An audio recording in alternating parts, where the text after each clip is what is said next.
Research is important because without research we don't progress medicine, and because we need to be thinking about evidence-based for what we do. It's the beginning, hopefully, of a process of going on and giving me a proper research career in this area. Without the generosity of benefactors to the BMA, it would really not be possible to do this important work. And with the money that I've received, I'm going to be able to hopefully prevent thousands of people from having their lives tragically cut short.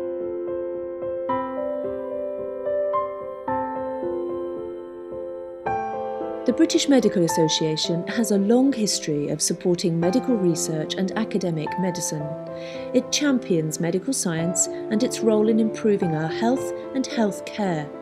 But it also helps to further valuable research with crucial grant funding for key projects. The grants come from a fund left by generous donors who've donated in their estate. Individuals who leave a legacy to the British Medical Association's research grants often wish to continue to make contributions to medicine after they pass away. Others donate in memory of a loved one or to celebrate a special occasion. In total, we spend about $500,000 a year. We'd love to do more. We could easily do more. There are lots of people who need it, but that's the limit of what we've got. So much that we take for granted today has come about because of research, and we need to be able to continue to offer that.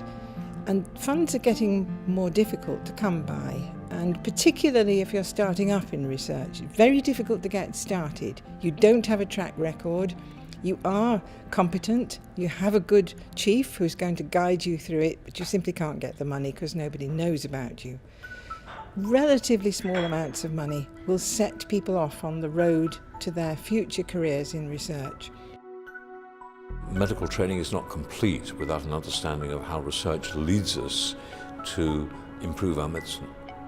Legacy funding for us is a very, very good way, of course, of getting support for really important endeavours. And I think a legacy fund which is earmarked for research is going to do real good and is going to be of real value, because the BMA will make sure that it's properly peer-reviewed and is going to people who justify that faith. We are rigorous in the procedures that make sure that these people really can carry out the research. We follow up that they've actually done it and that they've spent the money wisely. So it's a very careful process indeed. The grants cover a diverse range of fields chosen by the donors, from mental health and heart disease to neurological disorders and cancer. The BMA's grant awards often make the most innovative medical research possible at a time when biomedical funding is increasingly limited. I am looking at the way that the immune system is being altered in asthma. The problem with asthma is that children are having reactions to things that they're breathing in that you or I may breathe in normally. Things like pollen, things like some bits of air pollution, that they're having reactions to getting wheezy and tight-chested. And I'm trying to look at the cells that are involved in sensing what's coming into the airway, who then decide what the rest of the cells of the immune system are supposed to be doing about that. And they're called dendritic cells.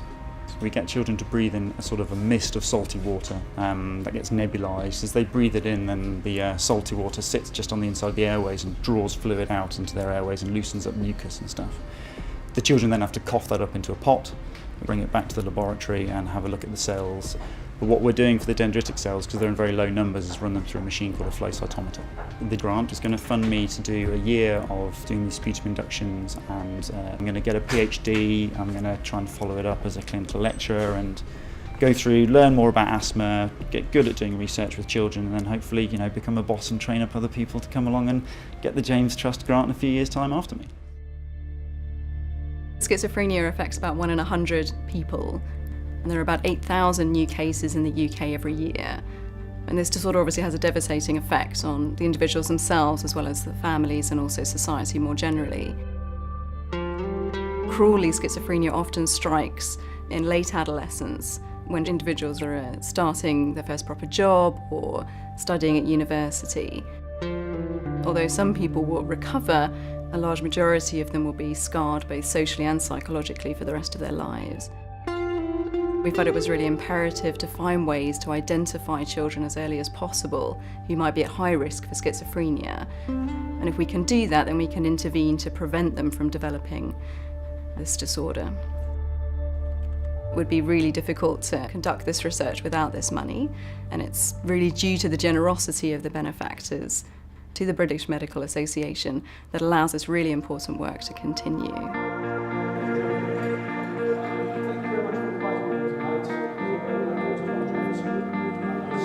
These trust funds actually get the money where it's needed most, in research and in building people's careers and research careers. When I look back, it wasn't just a particular project which was very impactful for me because it allowed me, I think, to go forward and save lives, which is what's important for us.